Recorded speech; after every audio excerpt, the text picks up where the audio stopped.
हरे कृष्णा। जय श्री हरि। आज की वीडियो में आप सुनेंगे माघ मास महात्म्य के अध्याय 16 की कथा। अप्सरा कहने लगी कि हे राक्षस, वे ब्राह्मण कहने लगा कि इंद्र इस प्रकार अपनी अमरावती पुरी को गया। सो हे कल्याणी, तुम भी देवताओं से सेवा किए जाने वाले प्रयाग में माघ मास में स्नान करने से निष्पाप होकर स्वर्ग में जाओगी। सो मैंने उस ब्राह्मण के ये वचन सुनकर उसके पैरों में पड़कर प्रणाम किया और घर में आकर सब भाई बंधव, नौकर चाकर, धन आदि त्याग कर शरीर को नष्ट होने वाली वस्तु समझकर घर से निकली और माघ में गंगा यमुना के संगम पर जाकर स्नान किया। सो हे निशाचर, 3 दिन के स्नान से मेरे सब पाप नष्ट हो गए और 27 दिन के पुण्य से मैं देवता हो गई और पार्वती जी की सखी होकर सुख से निवास करती हूँ। इसलिए मैं प्रयाग के महात्म्य को याद करके सब देवताओं के सहित माघ में प्रयाग स्नान करती हूँ। सो मैंने अपना ये सब वृत्तांत तुमसे कहा। तुम भी इस योनि में पड़ने और कुरूप होने का सब कारण कहो। तुम्हारी दाढ़ी और मूछें बहुत बड़ी बड़ी हो गई हैं और पार्वती की गुफा में वास करते हो। निशाचर कहने लगा कि हे भद्रे, सज्जनों से गुप्त बात कहने में भी कोई हानि नहीं होती। मुझको अब कोई संशय नहीं रहा कि मेरा उद्धार तुमसे ही होगा। सो मैं अपना सब वृत्तांत तुमसे कहता हूँ। मैं काशी में वेदों का ज्ञाता था और बड़े उच्च कुल के ब्राह्मण के घर में जन्म लिया था। मैंने राजा, पापी, शूद्र तथा वैश्यों से अनेक प्रकार के दान लिए। मैंने दान लेने में चांडाल को भी नहीं छोड़ा। उस जन्म में मैंने कोई भी धर्म नहीं किया। वहीं पर ही मैं मृत्यु को प्राप्त हो गया। तीर्थ स्नान पर मरने के कारण नरक में नहीं गया। पहले 2 बार गिद्ध योनि में, 3 बार व्याघ्र योनि में, 2 बार सर्प योनि में, 1 बार उल्लू की योनि में और अब 10वीं बार राक्षस हुआ हूँ और सैकड़ों वर्षों से इसी योनि में पड़ा हूँ। इस स्थान को 3 योजन तक मैंने जंतुहीन कर दिया है। बिना अपराध के बहुत से प्राणियों को मैंने नष्ट कर दिया है। इस कारण मेरा मन अत्यंत दुखी है। तुम्हारे दर्शन से चित्त में कुछ शांति अवश्य आई है, क्योंकि सज्जनों का संग तुरंत ही सुखदायी होता है। मैंने अपने दुख के कारण आपसे कहे और सज्जन लोग सदैव दूसरों के दुखों से दुखी होते हैं। अब ये बताओ कि इस दुख रूपी समुद्र को कैसे पार कर सकता हूँ। क्या क्षीर सागर हंस को ही दूध देता है, बगुले को नहीं देता? दत्तात्रेय जी कहने लगे। इस प्रकार उसके वचन सुनकर कांचन मालिनी कहने लगी कि हे राक्षस, मैं अवश्य तुम्हारा कल्याण करूंगी। मैंने दृढ़ प्रतिज्ञा की है कि तुम्हारी मुक्ति के लिए प्रयत्न करूंगी। मैंने बहुत बार प्रयाग में स्नान किया है। वेद जानने वाले ऋषियों ने दुखी को दान देने की प्रशंसा की है। समुद्र में जल बरसने से क्या लाभ? प्रयाग में स्नान करने का 1 बार का फल मैं तुम्हें देती हूँ। उसी से तुमको स्वर्ग की प्राप्ति होगी। उसके फल का अनुभव मैं कर चुकी हूँ। तब उस अप्सरा ने अपने गीले वस्त्र का जल निचोड़कर जल को हाथ में लेकर माघ स्नान के फल को उस राक्षस को अर्पण किया। उसी समय पुण्य प्रताप वे राक्षसी शरीर को छोड़कर तेज में सूर्य के सदृश देवता रूप हो गया। आकाश में विमान पर चढ़कर अपनी कांति से चारों दिशाओं को प्रकाशित करता हुआ शोभायमान हुआ और कहने लगा कि ईश्वर ही जानता है कि तुमने कितना उपकार मुझ पर किया है। अब कृपा कर कुछ शिक्षा दो, जिससे मैं कभी पाप ना करूं। अब मैं तुम्हारी आज्ञा पाकर स्वर्ग में जाऊंगा। तब कांचन मालिनी ने कहा कि सदैव धर्म की सेवा करो, काम रूपी शत्रु को जीतो, दूसरे के गुण तथा दोषों का वर्णन मत करो, शिव और वासुदेव का पूजन करो, इस देह का मोह मत करो, पत्नी, पुत्र, धन आदि की ममता त्यागो, सत्य बोलो, वैराग्य भाव धारण कर योगी बनो। मैंने तुमसे ये धर्म के लक्षण कहे। अब तुम देवता रूप होकर शीघ्र ही स्वर्ग को जाओ। दत्तात्रेय जी कहने लगे कि इस प्रकार गंधर्वों से शोभित वे राक्षस कांचन मालिनी को नमस्कार करके स्वर्ग को गया और देव कन्याओं ने वहां आकर कांचन मालिनी पर पुष्पों की वर्षा की और प्रेम पूर्वक कहा कि हे भद्रे, तुमने इस राक्षस का उद्धार किया। इस दुष्ट के डर से कोई भी इस वन में प्रवेश नहीं करता था। अब हम निडर होकर विचरेंगे। इस प्रकार कांचन मालिनी उस राक्षस का उद्धार करके प्रेम पूर्वक देव कन्याओं से क्रीड़ा करते हुए शिवलोक को चली गई। ओम नमो भगवते वासुदेवाय नमः। अभी सुनिए श्रीमद् भागवत गीता के 16वें अध्याय की कथा। श्री महादेव जी कहते हैं, पार्वती, अब मैं गीता के 16वें अध्याय का महात्म्य बताऊंगा, उसे सुनो। गुजरात में सौराष्ट्र नामक एक नगर है। वहां खड़गबाहु नाम के राजा राज्य करते थे, जो दूसरे इंद्र के समान प्रतापी थे। उनके एक हाथी था जो मद बहाया करता था और सदा मद से उन्मत्त रहता था। उस हाथी का नाम अरिमर्दन था। एक दिन रात में वे हठात सांकलों और लोहे के खंभों को तोड़ फोड़ कर बाहर निकला।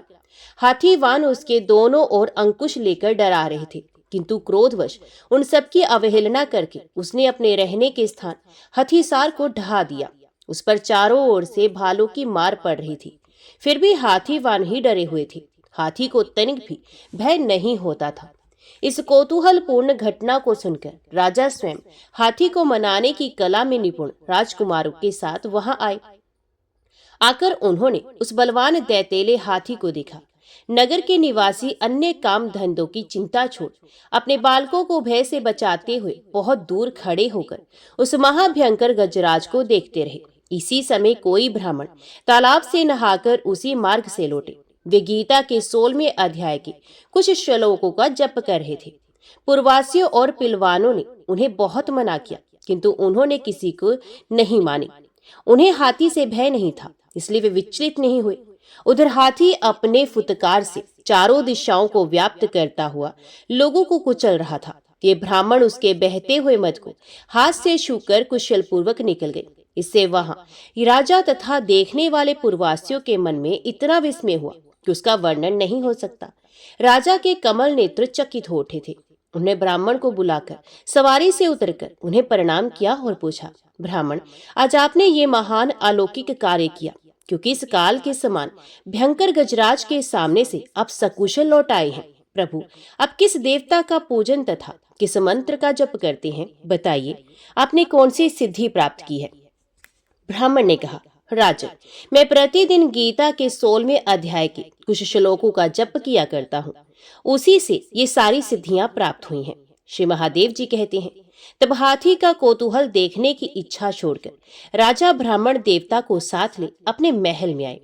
वहां शुभ मुहूर्त देखकर 1,00,000 स्वर्ण मुद्राओं की दक्षिणा दी। उन्होंने ब्राह्मण को संतुष्ट किया और उनसे गीता मंत्र की दीक्षा ली। गीता के 16वें अध्याय के कुछ श्लोकों का अभ्यास कर लेने के बाद उनके मन में हाथी को छोड़कर उसके कौतुक देखने की इच्छा जागृत हुई। फिर तो एक दिन सैनिकों के साथ बाहर निकलकर राजा ने हाथीवानों से उसी मत गजराज का बंधन खुलवाया। उन्हें भय की बात भूल गई। राज्य के सुख विलास के प्रति आदर का भाव नहीं रहा। वे अपना जीवन तृणवत समझकर हाथी के सामने चले गए। साहसी मनुष्यों में अग्रगण्य राजा खड़गबाहु मंत्र पर विश्वास करके हाथी के समीप गए और मद की अनवरत धारा बहाते हुए उसके गंड स्थल को हाथ से छूकर सकुशल लौट आए। काल के मुख से धार्मिक और खल के मुख से साधु पुरुष की भांति राजा उस गजराज के मुख से बचकर निकल आए। नगर में आने पर उन्होंने अपने राजकुमार को राज्य पर अभिषिक्त कर दिया तथा स्वयं गीता के 16वें अध्याय का जप करके परम गति को प्राप्त हो गए। ओम नमो भगवते वासुदेवाय नमः। नागराज महात्मा अष्टर जब भोजन कर चुके, तब उनके पुत्र और राजकुमार दीप्तध्वज तीनों उनके पास आकर बैठे।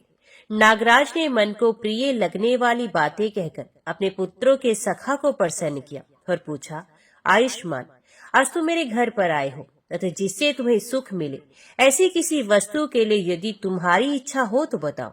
जैसे पुत्र अपने पिता से मन की बात कहता है, तो उसी प्रकार तुम भी निशंक होकर मुझसे अपना मनोरथ कहो। सोना, चांदी, वस्त्र, वाहन, आसन अथवा और कोई अत्यंत दुर्लभ एवं मनोवांछित वस्तु मुझसे मांगो।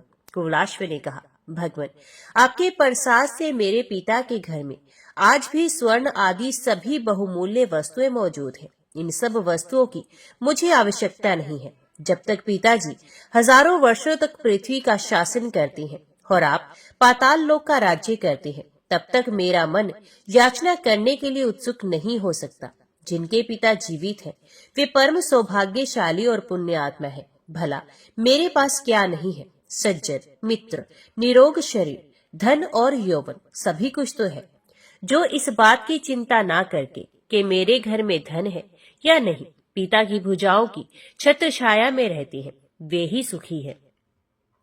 जो लोग बचपन से ही पितृहीन होकर कुटुंब का भार वहन करते हैं, उनका सुख भोग छिन जाने के कारण मैं तो यही समझता हूँ कि विधाता ने ही उन्हें सौभाग्य से वंचित कर रखा है।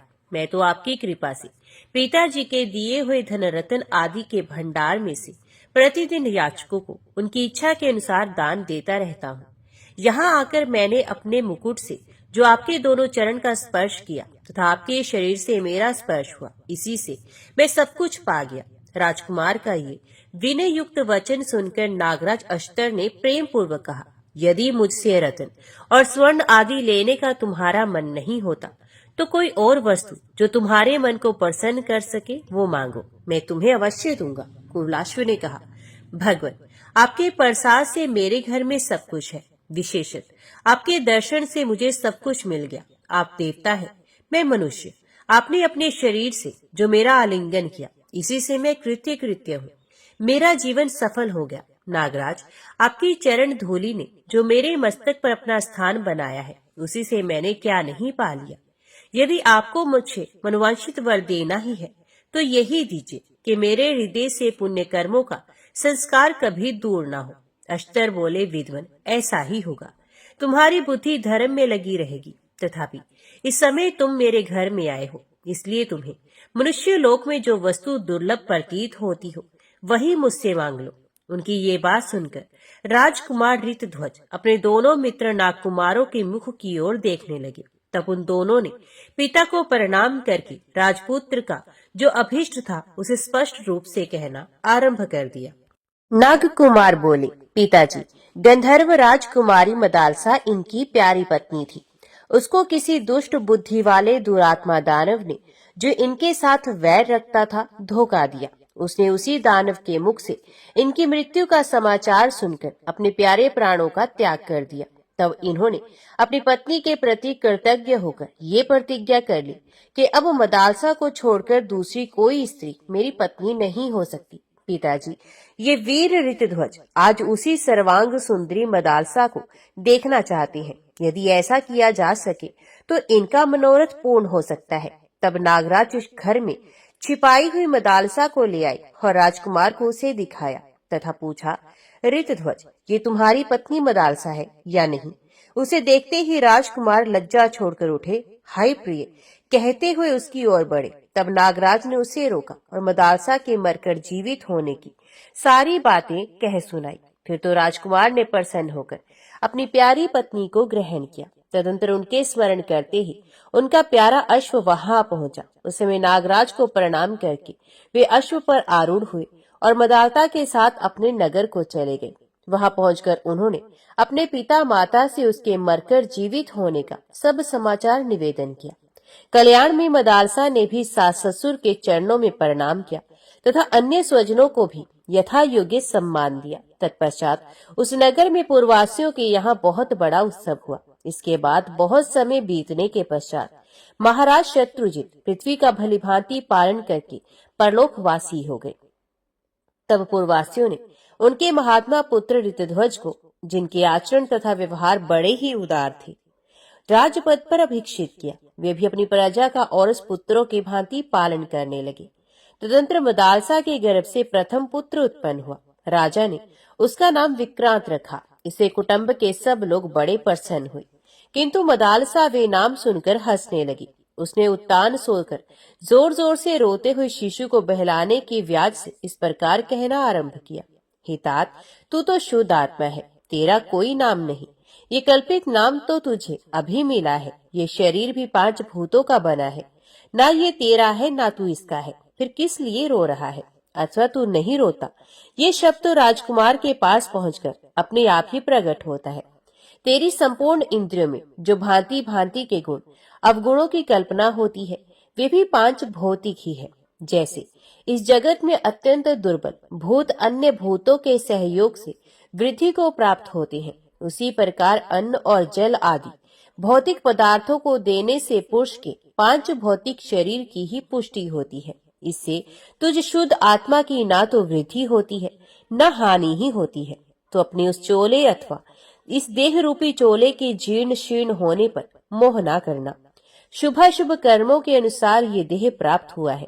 तेरा ये चोला मद आदि से बंधा है। कोई जीव पिता के रूप में प्रसिद्ध है, कोई पुत्र कहलाता है, किसी को माता और किसी को प्यारी स्त्री कहती है। कोई ये मेरा है ये कहकर अपनाया जाता है, कोई मेरा नहीं इस भाव से पराया माना जाता है। इस प्रकार ये भूत समुदाय के ही नाना रूप है, ऐसा तुझे मानना चाहिए। यद्यपि समस्त भोग दुख रूप है, तथापि मूढ़ चित्त मानव उन्हें दुख दूर करने वाला तथा सुख की प्राप्ति करने वाला समझा जाता है। किंतु जो विद्वान है, जिनका चित्त मोह से आशन्न नहीं हुआ, वे उन भोग जनित सुखों को भी दुखी मानते हैं। स्त्रियों की हंसी क्या है, हड्डियों का प्रदर्शन, जिसे हम अत्यंत सुंदर नेत्र कहते हैं। वे मज्जा की कलुषता है और मोटे मोटे कुच आदि घने मांस की ग्रंथियां हैं। अतः पुरुष जिस पर अनुराग करता है, वे युवती स्त्री क्या नरक की जीती जागती मूर्ति नहीं है। पृथ्वी पर सवारी चलती है, सवारी पर ये शरीर रहता है और इस शरीर में भी एक दूसरा पुरुष बैठा रहता है, किंतु पृथ्वी और सवारी में वैसी अधिक ममता नहीं देखी जाती जैसी कि अपने देह में दृष्टि गोचर होती है। यही मूर्खता है। ज्यों-ज्यों ये बालक बढ़ने लगा, त्यों ही त्यों महारानी मदालसा प्रतिदिन उसे बहलाने आदि के द्वारा ममता शून्य ज्ञान का उपदेश करने लगी। जैसे जैसे उसके शरीर में बल आता गया और जैसे जैसे वे पिता से व्यवहारिक बुद्धि सीखने लगा, वैसे ही वैसे माता के वचनों से उसे आत्म तत्व का ज्ञान भी प्राप्त होता गया। इस प्रकार माता ने जन्म से ही अपने पुत्र को ऐसा उपदेश दिया जिससे ज्ञानी एवं ममता शून्य होकर उसने गृहस्थ धर्म के प्रति अपने मन को नहीं जाने दिया। इसी प्रकार जब मदालसा के गर्भ से दूसरा पुत्र उत्पन्न हुआ, तब पिता ने उसका नाम सुबाहु रखा। इस पर भी मदालसा हंसने लगी। उस बालक को भी वे पहले की ही भांति बहलाते बहलाते बचपन से ही ऐसा उपदेश देने लगी जिससे वे परम बुद्धिमान ज्ञानी हो गया। तृतीय पुत्र उत्पन्न होने पर राजा ने उसका नाम शत्रुमर्दन रखा। इस पर भी सुंदरी मदालसा बहुत देर तक हंसती रही तथा उसको भी उसने पहले की ही भांति बाल्यकाल से ही ज्ञान का उपदेश दिया। बड़ा होने पर वे निष्कर्म कर्म करने लगा, सकाम कर्म की ओर उसकी रुचि नहीं रही। राजा ऋतध्वज जब चौथे पुत्र का नामकरण करने चले, तब सदाचार परायणा मदालसा पर उनकी दृष्टि पड़ी। उस समय वे मंद मंद मुस्कुरा रही थी। उसे हंसते देख राजा को कुछ कौतूहल हुआ, अतः उन्होंने पूछा, देवी, जब मैं नामकरण करने चलता हूँ तब तुम हंसती क्यों हो? इसका कारण बताओ। मैं तो समझता हूँ विक्रांत, सुबाहु और शत्रुमर्दन ये सुंदर नाम रखे गए हैं। ये शत्रु के योग्य तथा शौर्य में उपयोगी हैं। भद्रे, यदि तुम्हारे मन में ये बात हो कि ये नाम अच्छे नहीं, तो मेरे चौथे पुत्र का नाम तुम स्वयं ही रखो। मदालसा बोली, महाराज, आपकी आज्ञा का पालन करना मेरा कर्तव्य है, अतः आप जैसा कहते हैं उसके अनुसार मैं आपके चौथे पुत्र का नाम स्वयं ही रखूंगी। ये धर्मज्ञ बालक इस संसार में अलर्क के नाम से विख्यात होगा।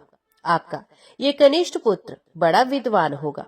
माता के द्वारा रखे गए अलर्क इस असंबद्ध नाम को सुनकर राजा ठठाकर हंस पड़े और इस प्रकार बोले, शुभे, तुमने मेरे पुत्र का जो अलर्क नाम रखा है उसका क्या कारण है? ऐसा नाम क्यों रखा? इसका अर्थ क्या है? मदालसा ने कहा, महाराज, ये तो व्यवहारिक कल्पना है। लौकिक व्यवहार चलाने के लिए कोई सा नाम रख लिया जाता है, इसे पुरुष का कुछ भी संबंध नहीं। आपने भी जो नाम रखे हैं वे भी निरर्थक ही हैं। कैसे सो बतलाती हूँ, सुनिए। ज्ञानी लोग पुरुष आत्मा को व्यापक बताते हैं। अपने प्रथम पुत्र का नाम विक्रांत रखा। इसके अर्थ पर विचार कीजिए। क्रांति का अर्थ है गति। एक स्थान से दूसरे स्थान में जाने को गति कहते हैं। जब इस देह का ईश्वर आत्मा सर्वत्र व्यापक है, तभी दूसरी जगह जा ही नहीं सकता, तो उसका नाम विक्रांत रखना मुझे निरर्थक ही जान पड़ता है। पृथ्वीनाथ, दूसरे पुत्र का जो सुबाहु नाम रखा गया है वे भी व्यर्थ है, क्योंकि आत्मा निराकार है। उसको बाह कहाँ से आई? तृतीय पुत्र का नाम जो अरिमर्दन नाम भी नियत किया गया, मेरी समझ में वे भी असंबद्ध है। इसका कारण भी सुने। अरिमर्दन का अर्थ है शत्रु का मर्दन करने वाला। जब सब शरीरों में एक ही आत्मा रहता है, तब उसका कौन शत्रु कौन मित्र? मूर्तिमान भूतों के द्वारा मूर्तिमान भूतों का ही मर्दन होता है। आत्मा तो अमूर्त है, उसका मर्दन कैसे हो सकता है? क्रोध आदि आत्मा से पृथक रहते हैं, अतः ये अरिमर्दन की कल्पना निरर्थक है। यदि व्यवहार का भलीभांति निर्वाह करने के लिए ऐसे असंगत नामों की कल्पना हो सकती है, तो अलर्क नाम में क्यों आपको ऐसा प्रतीत हो रहा है? रानी मदालसा के द्वारा इस प्रकार भलीभांति समझाए जाने पर परम बुद्धिमान महाराज ऋतध्वज ने अपने प्राण वल्लभा को यथार्थवादिनी मानकर कहा, तुम्हारा कथन सत्य है। तदंतर उसने पहले पुत्रों की भांति उसको भी ज्ञानजनक बातें सुनानी आरंभ की। तब राजा ने उसे रोककर कहा। राजा बोले, अरे ये क्या करती हो? पहले पुत्रों की भांति इसे भी ज्ञान का उपदेश देकर मेरी वंश परंपरा का उच्छेद करने पर क्यों तुली हो? यदि तुम्हें मेरा प्रिय कार्य करना हो और यदि मेरी बातों को मानना तुम्हें उचित प्रतीत होता हो, तो मेरे इस पुत्र को प्रवृत्ति मार्ग में लगाओ। देवी, ऐसा करने से कर्म मार्ग का उच्छेद नहीं होगा तथा पितरों के पिंडदान का लोप नहीं होगा। जो पितृ देवलोक में है, जो त्रियक्त योनि में है, जो मनुष्य योनि में है एवं भूत वर्ग में स्थित है, वे पुण्यात्मा हो या पापात्मा, जब भूख प्यास से विकल होती है तो अपने कर्मों में लगा हुआ मनुष्य पिंडदान तथा जलदान के द्वारा उन्हें तृप्त करता है। इसी तरह वे देवताओं और अतिथियों को भी संतुष्ट रखता है। देवता, मनुष्य, पितृ, भूत, प्रेत, पक्षी, कृमि और कीट आदि भी मनुष्य से ही जीविका चलाते हैं। अतः सुंदरी, तुम मेरे पुत्र को ऐसा उपदेश दो जिससे इहलोक और परलोक में उत्तम फल देने वाले शत्रुचित कर्तव्य का उसे ठीक ठीक ज्ञान हो। पति के यो कहने पर श्रेष्ठ नारी मदालसा अपने पुत्र अलर्क को बहलाती हुई इस प्रकार उपदेश देने लगी। बेटा, तू धन्य है जो शत्रु रहित होकर अकेला ही चिरकाल तक इस पृथ्वी का पालन करता रहेगा। पृथ्वी के पालन से तुझे सुख भोग की प्राप्ति हो और धर्म के फलस्वरूप तुझे अमरत्व मिले। पर्वों के दिन ब्राह्मणों को भोजन के द्वारा तृप्त करना, बंधु बांधवों की इच्छा पूर्ण करना, अपने हृदय में दूसरों की भलाई का ध्यान रखना और पराई स्त्रियों की ओर कभी मन को जाने न देना। अपने मन में सदा श्री विष्णु भगवान का चिंतन करना, उनके ध्यान से अंतकरण के काम, क्रोध आदि 6 शत्रु को जीतना, ज्ञान के द्वारा माया का निवारण करना और जगत की अन्यता का विचार करते रहना, धन की आय के लिए राजाओं पर विजय प्राप्त करना, यश के लिए धन का सद्व्यय करना, पराई निंदा सुनने से डरते रहना तथा विपत्ति के समुद्र में पड़े हुए लोगों का उद्धार करना। वीर, तो अनेक यज्ञों के द्वारा देवताओं को तथा धन के द्वारा ब्राह्मणों एवं शरणागतों को संतुष्ट करना, कामना पूर्ति के द्वारा स्त्रियों को प्रसन्न रखना और युद्ध के द्वारा शत्रुओं के छक्के छुड़ाना। बाल्यावस्था में तू भाई बंधुओं को आनंद देना, कुमार अवस्था में आज्ञा पालन के द्वारा गुरुजनों को संतुष्ट रखना, युवावस्था में उत्तम कुल को सुशोभित करने वाली स्त्री को प्रसन्न रखना और वृद्ध अवस्था में वन के भीतर निवास करते हुए वनवासियों को सुख देना, तात राज्य करते हुए अपने सुहृदों को प्रसन्न रखना, साधु पुरुषों की रक्षा करते हुए यज्ञ द्वारा भगवान का यजन करना, संग्राम में दुष्ट शत्रु का संहार करते हुए गौ और ब्राह्मणों की रक्षा के लिए अपने प्राण निशावर कर देना। इस प्रकार माता के द्वारा प्रतिदिन बहलाया जाता हुआ बालक अलर्क कुछ बड़ी अवस्था को प्राप्त हुआ।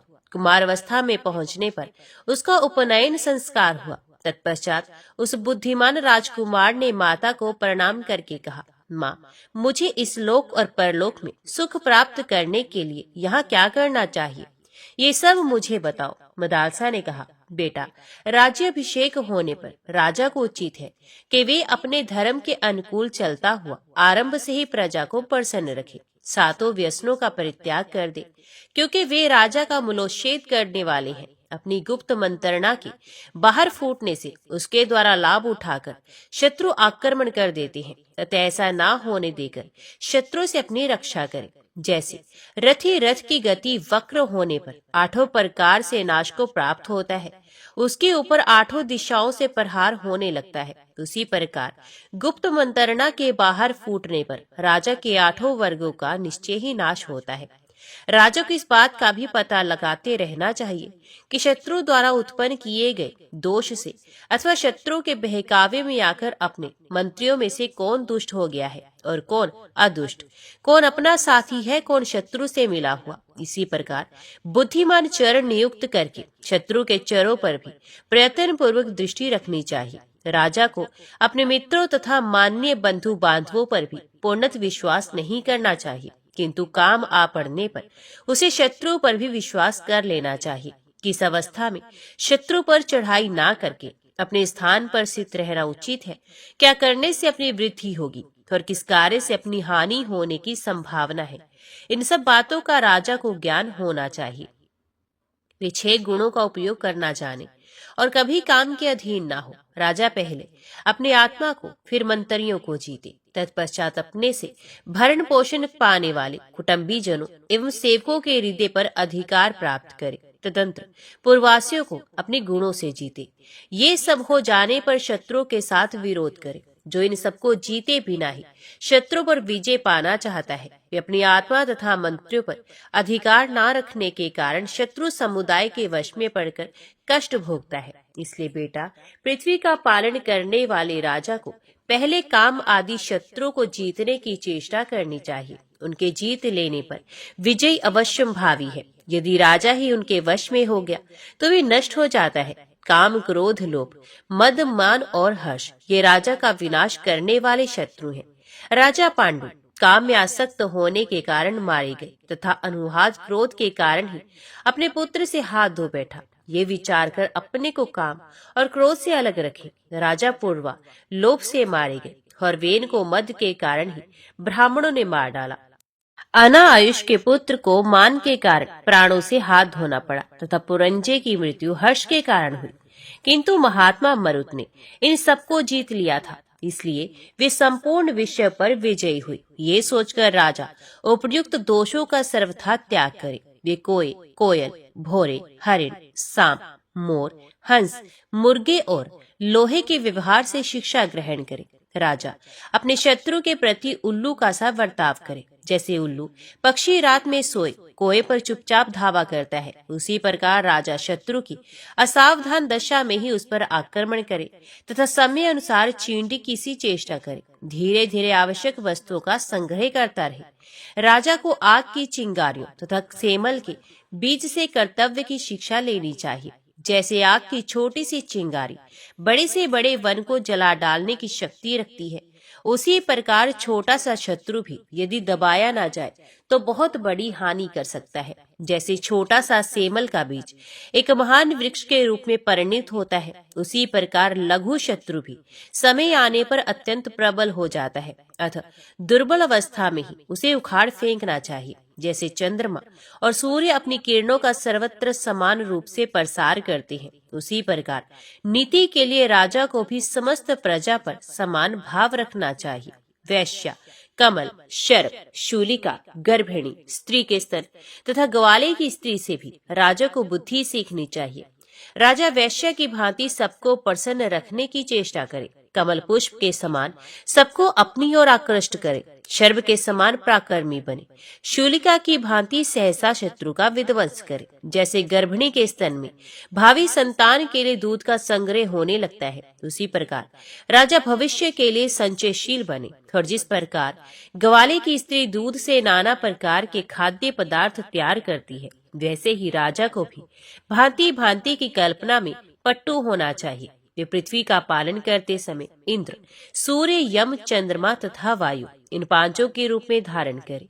जैसे इंद्र 4 महीने वर्षा करके पृथ्वी पर रहने वाले प्राणियों को तृप्त करते हैं, उसी प्रकार राजा दान के द्वारा प्रजाजनों को संतुष्ट करे। जिस प्रकार सूर्य 8 महीनों तक अपनी किरणों से पृथ्वी का जल सोखते रहते हैं, इसी प्रकार सूक्ष्म उपायों से धीरे धीरे कर आदि का संग्रह करे। जैसे यमराज समय आने पर प्रिय अप्रिय सभी को मृत्यु पाश में बांधते हैं, उसी प्रकार राजा भी प्रिय अप्रिय तथा साधु तथा दुष्ट के प्रति समान भाव से राजनीति का प्रयोग करे। जैसे पूर्ण चंद्रमा देखकर सब मनुष्य प्रसन्न होते हैं, उसी प्रकार जिस राजा के प्रति समस्त प्रजा को समान रूप से संतोष हो, वही श्रेष्ठ एवं चंद्रमा के व्रत का पालन करने वाला है। जैसे वायु गुप्त रूप से समस्त प्राणियों के भीतर संचार करती रहती है, उसी प्रकार राजा भी गुप्तचर के द्वारा पूर्ववासियों, मंत्रियों तथा बंधु बांधवों के मन का भाव जानने की चेष्टा करे। बेटा, जिसके चित्त को दूसरे लोग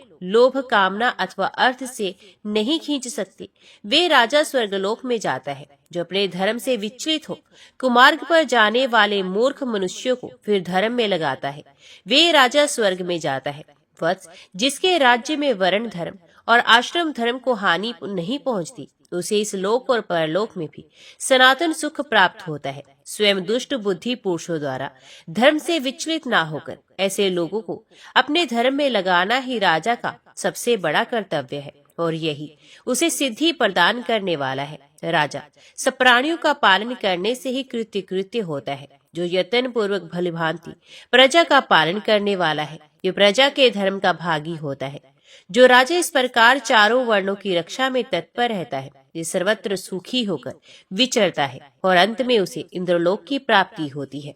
अलर्क ने कहा, महाभागे, आपने राजनीति संबंधी धर्म का वर्णन किया, अब मैं वर्ण आश्रम धर्म सुनना चाहता हूँ। मदालसा बोली, दान, अध्ययन और यज्ञ ये ब्राह्मण के 3 धर्म हैं तथा यज्ञ कराना, विद्या पढ़ाना और पवित्र दान लेना, ये 3 प्रकार की उसकी आजीविका बताई गई है। दान, अध्ययन और यज्ञ ये 3 क्षत्रिय के भी धर्म है। पृथ्वी की रक्षा तथा शस्त्र ग्रहण करके जीवन निर्वाह करना, ये उसकी जीविका है। वैश्य के भी दान, अध्ययन और यज्ञ ये तीनों ही धर्म है। व्यापार, पशुपालन और खेती, ये उसकी जीविका है। दान, यज्ञ और द्विजातियों की सेवा, ये 3 प्रकार का धर्म शूद्र के लिए बताया गया। शिल्प कर्म, द्विजातियों की सेवा और खरीद बिक्री, ये उसकी जीविका है। इस प्रकार ये वर्ण धर्म बताए गए। अब आश्रम धर्मों का वर्णन सुनो। यदि मनुष्य अपने वर्ण धर्म से भ्रष्ट ना हो तो वे उसके द्वारा उत्तम सिद्धि को प्राप्त होता है और निषिद्ध कर्मों के आचरण से वे मृत्यु के पश्चात नरक में पड़ता है। उपनयन संस्कार होने पर ब्रह्मचारी बालक गुरु के घर में निवास करे, वहाँ उसके लिए जो धर्म बताया है वो सुनो। ब्रह्मचारी वेदों का स्वाध्याय करे, अग्निहोत्र करे, त्रिकाल स्नान करे, भिक्षा के लिए भ्रमण करे, भिक्षा में मिला हुआ अन्न गुरु को निवेदित करके उनकी आज्ञा के अनुसार ही सदा उसका उपयोग करे, गुरु के कार्य में सदा उद्यत रहे, भली भांति उन्हें प्रसन्न रखे, गुरु के बुलाने पर एकाग्रचित से तत्परता पूर्वक पढ़े, गुरु के मुख से 1-2 या संपूर्ण वेदों का ज्ञान प्राप्त करके गुरु के चरणों में प्रणाम करे और उन्हें गुरु दक्षिणा देकर गृहस्थाश्रम में प्रवेश करे। इस आश्रम में आने का उद्देश्य होना चाहिए गृहस्थाश्रम संबंधी धर्मों का पालन, अथवा अपनी इच्छा के अनुसार वे वानप्रस्थ या संन्यास आश्रम में प्रवेश करे, अथवा वहीं गुरु के घर में सदा निवास करते हुए ब्रह्मचर्य निष्ठा को प्राप्त हो, नैष्ठिक ब्रह्मचारी बन जाए।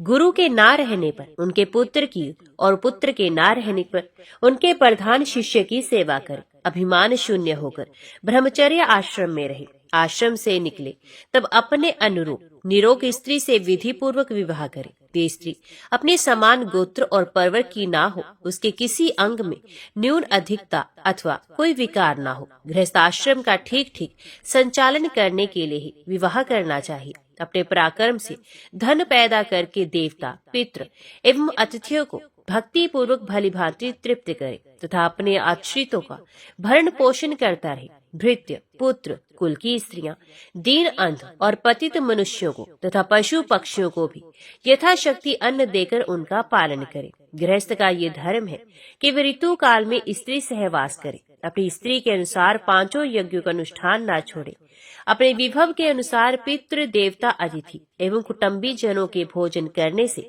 बचे हुए अन्न को ही स्वयं भृत्य जनों के साथ बैठकर आदर पूर्वक ग्रहण करे। ये मैंने संक्षेप से गृहस्थाश्रम के धर्म का वर्णन किया। अब वानप्रस्थ के धर्म का वर्णन करती हूँ, ध्यान देकर सुनो। बुद्धिमान पुरुष को उचित है कि वे अपनी संतान को देखकर तथा देह झुकी जा रही है इस बात का विचार करके आत्म शुद्धि के लिए वानप्रस्थ आश्रम में जाए, वहाँ वन के फल मूलों का उपभोग करे और तपस्या से शरीर को सुखाता रहे। पृथ्वी पर सोए, ब्रह्मचर्य का पालन करे, देवताओं, पितरों और अतिथियों की सेवा में संलग्न रहे, अग्निहोत्र, त्रिकाल स्नान तथा जटावल तक धारण करे, सदा योगाभ्यास में लगा रहे और वनवासियों पर स्नेह रखे। इस प्रकार ये पापों की शुद्धि तथा आत्मा का उपकार करने के लिए वानप्रस्थ आश्रम का वर्णन किया है। अब चतुर्थ आश्रम का स्वरूप बताती हूँ, उसे सुनो। धर्मज्ञ महात्माओं ने इस आश्रम के लिए जो धर्म बताया है वे इस प्रकार है। सब प्रकार के आसक्तियों का त्याग, ब्रह्मचर्य का पालन, क्रोध शून्यता, जितेंद्रियता, एक स्थान पर अधिक दिनों तक ना रहना, किसी कर्म का आरंभ न करना, भिक्षा में मिले हुए अन्न का एक बार भोजन करना, आत्म ज्ञान होने की इच्छा को जगाए रखना तथा सर्वत्र आत्मा का दर्शन करना। ये मैंने चतुर्थ आश्रम का धर्म बताया। अब अन्यान्य वर्णों तथा आश्रमों के सामान्य धर्म का वर्णन सुनो।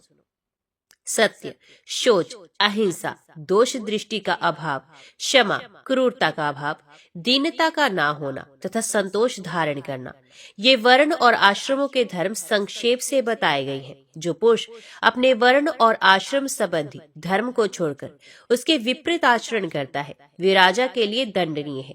जो मानव अपने धर्म का त्याग करके पाप कर्म में लग जाते हैं, उनकी अपेक्षा करने वाले राजा के इष्ट और आपूर्त धर्म नष्ट हो जाते हैं। बेटा, गृहस्थ धर्म का आश्रय लेकर मनुष्य इस संपूर्ण जगत का पोषण करता है और उससे मनोवांछित लोगों को जीत लेता है। पितृ, मुनि, देवता, भूत, मनुष्य, कृमि, कीट, पतंग, पशु पक्षी तथा असुर, ये सभी गृहस्थ से ही जीविका चलाते हैं। उसी के दिए हुए अन्न पान से तृप्ति लाभ करते हैं तथा क्या ये हमें भी कुछ देगा, इस आशा से सदा उसका मुंह ताकते रहते हैं।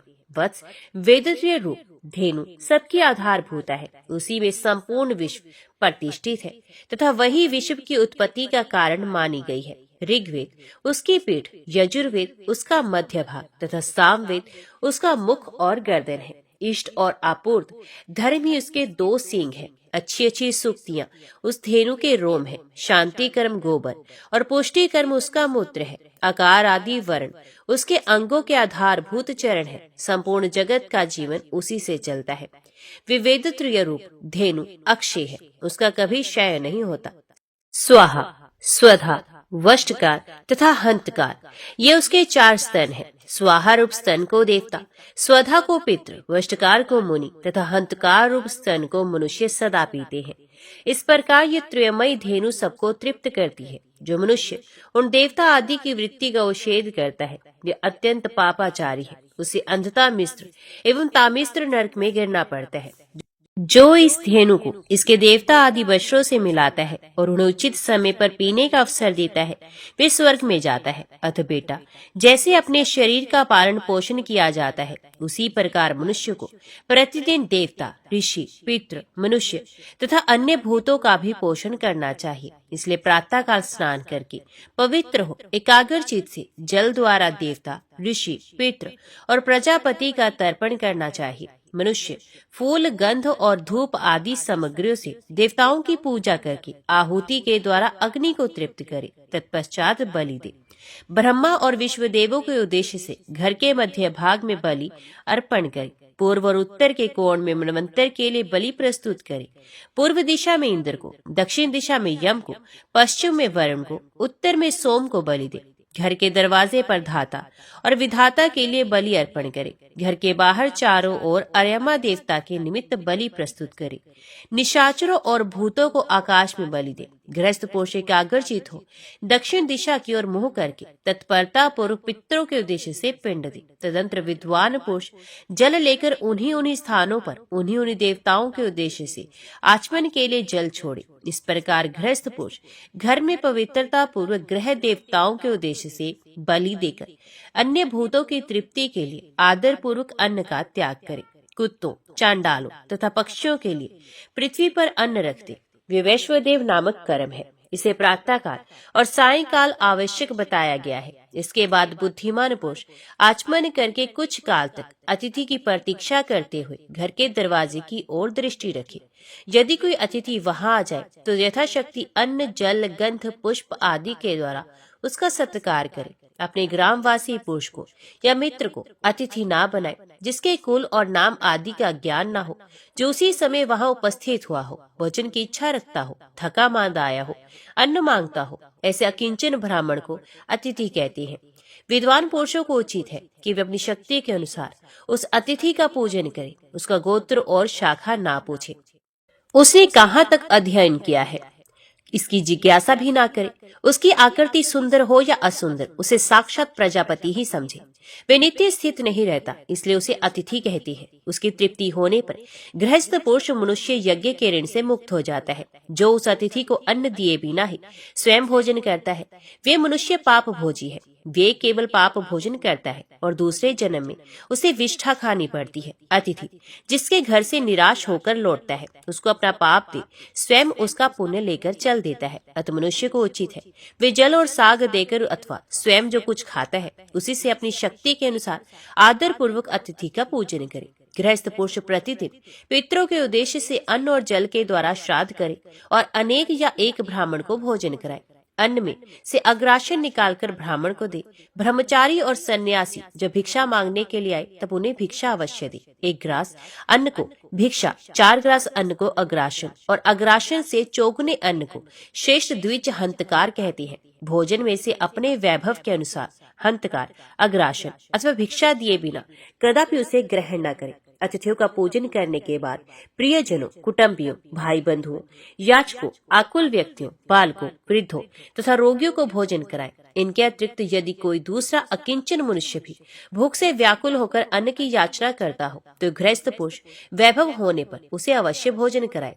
जो सजातीय बंधु अपने किसी धनी सजातीय के पास जाकर भी भोजन का कष्ट पाता है वे उस कष्ट की अवस्था में जो पाप कर बैठता है उसे वे धनी मनुष्य भी भोगता है। सायंकाल में भी इसी नियम का पालन करे। सूर्यास्त होने पर जो अतिथि वहां आ जाए उसकी यथाशक्ति शैया, आसन और भोजन के द्वारा पूजा करे। बेटा जो इस प्रकार अपने कंधों पर रखा हुआ गृहस्थाश्रम का भार ढोता है उसके लिए स्वयं ब्रह्मा जी, देवता, पितृ, महर्षि, अतिथि, बंधु बांधव, पशु पक्षी तथा छोटे छोटे कीड़े भी जो उसके अन्न से तृप्त हुए रहते हैं कल्याण की वर्षा करते हैं। क्यों कहकर मदालसा ने अपने पुत्र को सोने की अंगूठी दी और गृहस्थ पुरुष के योग्य अनेकानेक आशीर्वाद भी दिए। तत्पश्चात पुत्र को राज्य सौंपकर महाराज कुवलाश्व और महारानी मदालसा तपस्या करने के लिए वन में चले गए। लक्ष्मी नारायण भगवान की जय, राधा कृष्ण भगवान की जय। अभी श्रवण कीजिए श्रीमद् भागवत गीता के दूसरे अध्याय का महात्म्य।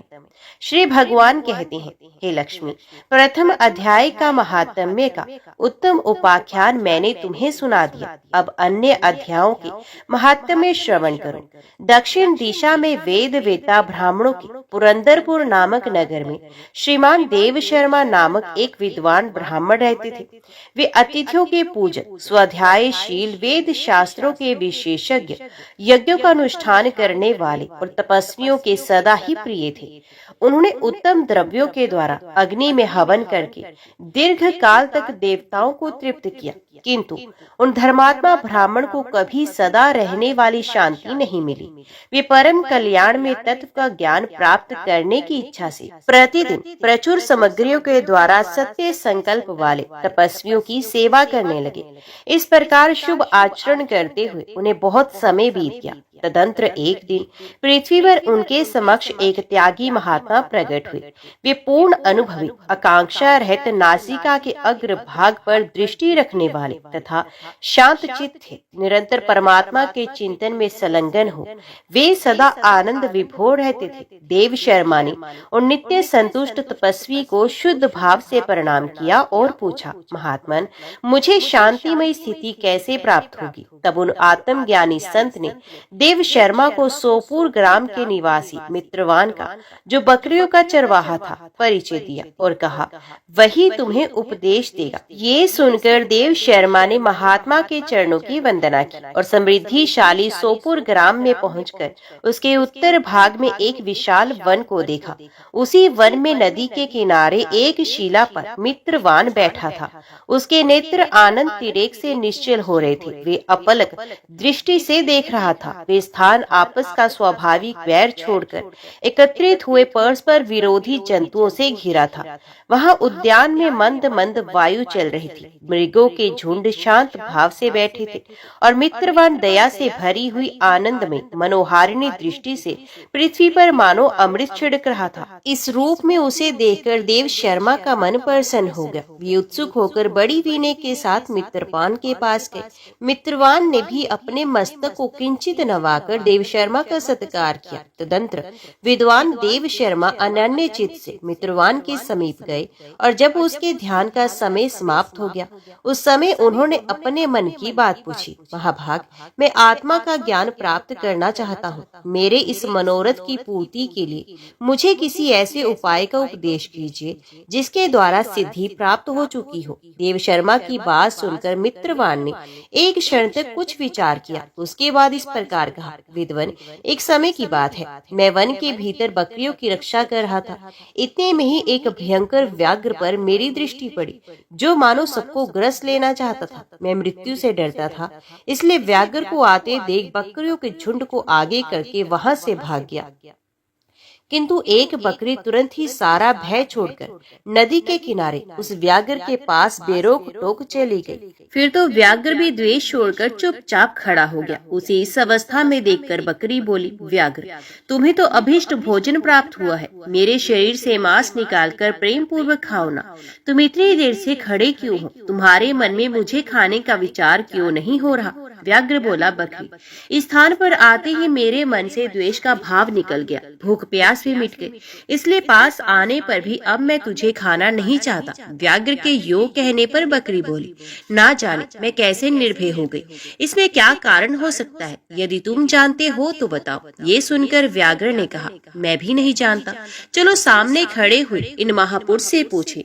ऐसा निश्चय करके वे दोनों वहां से चले गए। इन दोनों के स्वभाव में ये विचित्र परिवर्तन देखकर मैं बहुत विस्मय में पड़ गया। इतने में ही उन्होंने मुझे से आकर प्रश्न किया। वहां वृक्ष की शाखा पर एक वानर राज था। उन दोनों के साथ मैंने भी वानर राज से पूछा। विप्रवर, मेरे पूछने पर वानर राज ने आदर पूर्वक कहा, अजापाल, सुनो, इस विषय में मैं तुम्हें प्राचीन वृत्तांत सुनाता हूँ। ये सामने वन के भीतर जो बहुत बड़ा मंदिर है, उसकी ओर देखो।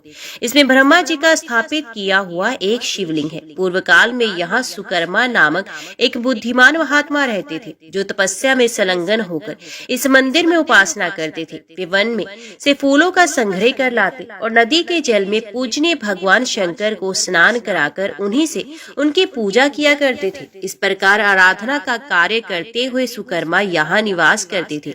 बहुत समय के बाद उनके समीप किसी अतिथि का आगमन हुआ। सुकर्मा ने भोजन के लिए फल लाकर अतिथि को अर्पण किए और कहा, विद्वन, मैं केवल तत्व ज्ञान की इच्छा से भगवान शंकर की आराधना करता हूँ। आज इस आराधना का फल परिपक्व होकर मुझे मिल गया, क्योंकि इस समय आप जैसे महापुरुष ने मुझ पर अनुग्रह किया। सुकर्मा के ये मधुर वचन सुनकर तपस्या के धनी महात्मा अतिथि को बड़ी प्रसन्नता हुई। उन्होंने एक शिलाखंड पर गीता का दूसरा अध्याय लिख दिया और ब्राह्मण को उसके पाठ एवं अभ्यास के लिए आज्ञा देते हुए कहा, ब्राह्मण, इससे तुम्हारा आत्मज्ञान संबंधी मनोरथ अपने आप सफल हो जाएगा। यूं कहकर वे बुद्धिमान तपस्वी सुकर्मा के सामने ही उनके देखते ही देखते अंतर्ध्यान हो गए। सुकर्मा विस्मित होकर उनके आदेश के अनुसार निरंतर गीता के द्वितीय अध्याय का अभ्यास करने लगा। तदंतर दीर्घ काल के पश्चात अंतकरण शुद्ध होकर उन्हें आत्मज्ञान की प्राप्ति हुई। फिर वे जहाँ जहाँ गए वहाँ वहाँ का तपोवन शांत हो गया। उनमें शीत, उष्ण और राग द्वेष आदि की बाधाएं दूर हो गई। इतना ही नहीं, इन स्थानों में भूख प्यास का कष्ट भी जाता रहा तथा भय का सर्वथा अभाव हो गया। ये सब द्वितीय अध्याय का जप करने वाले सुकर्मा ब्राह्मण की तपस्या का ही प्रभाव समझो। मित्रवान कहता है, वानर राज के यूं कहने पर मैं प्रसन्नता पूर्वक बकरी और व्याघ्र के साथ उस मंदिर की ओर गया। वहां जाकर शिलाखंड पर लिखे हुए गीता के द्वितीय अध्याय को मैंने देखा भी और पढ़ा भी।